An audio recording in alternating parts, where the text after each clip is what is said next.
Hi there, reporters. Dan Oshinsky from toolsforreporters.com here with a really cool tool to talk about today. We have Wade Foster. He's the co-founder and CEO of Zapier here to tell you about how to make the internet do whatever you want, whenever you want, for whatever purpose you want. Wade, how you doing today?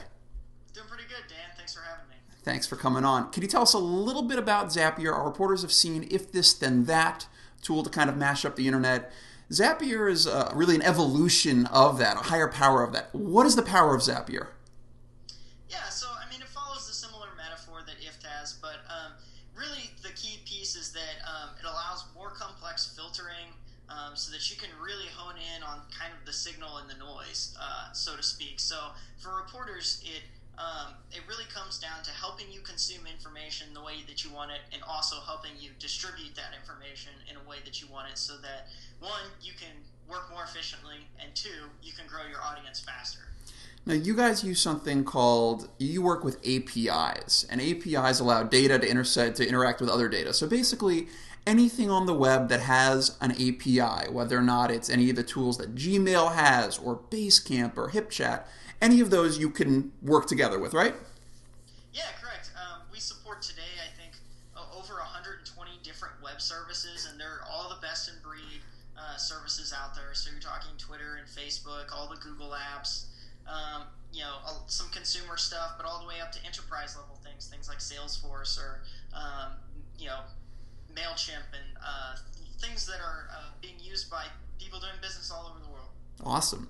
So if you're my reporters, we're out there, people like me, and we're trying to figure out ways to simplify the way we distribute information and the way we collect information. So let's go through some examples. The first one that comes to mind that I love is you can do a lot of stuff with Zapier straight from GChat. I'm on GChat all the time, so can you give me some examples of stuff that reporters can do straight from the GChat window?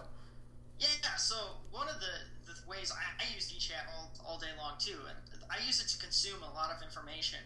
Specifically, I'm making sure I know when people are talking about Zapier. I'm making sure I know when we're getting paid. I make sure I know when we're getting mentioned across the web.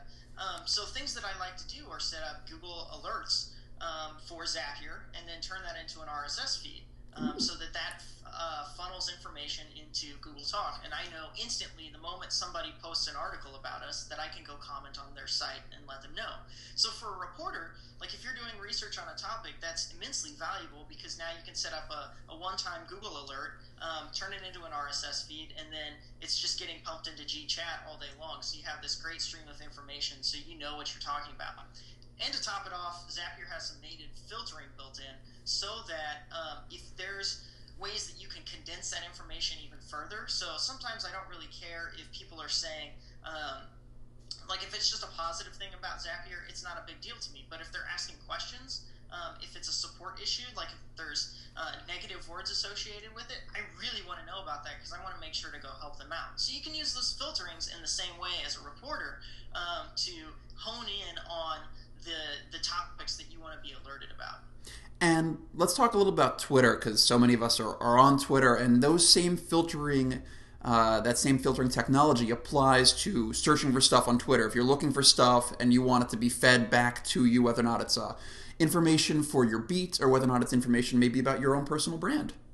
Exactly. So you can set up the exact same thing via Twitter, and the great thing about it is it helps you stay ahead of the curve.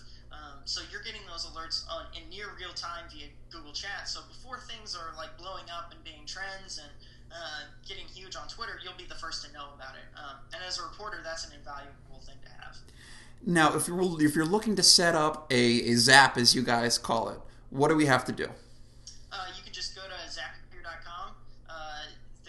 And you can just start playing on the homepage there. You can select the apps that you use. We have a 14-day free trial, but we also have a free plan that's good for life. It lets you do up to 5 zaps, and I think 100 actions a month, and it updates every 15 minutes at maximum, sometimes quicker than that, depending on the service. So the free plan is great, but if you need more juice, you can also get more juice, so to speak. And so we have a free plan, there's a premium plan. Are you seeing a lot of organizations buying this? Are you seeing a lot of individual people buying it? Who are the people who are coming to Zapier right now?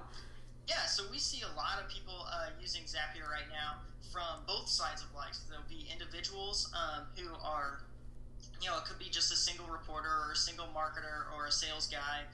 But we also see a lot of organizations come in who are trying to streamline their processes, to try and consume information across the entire organization, or helping teams collaborate more, be more efficient. So it really comes from both sides of life.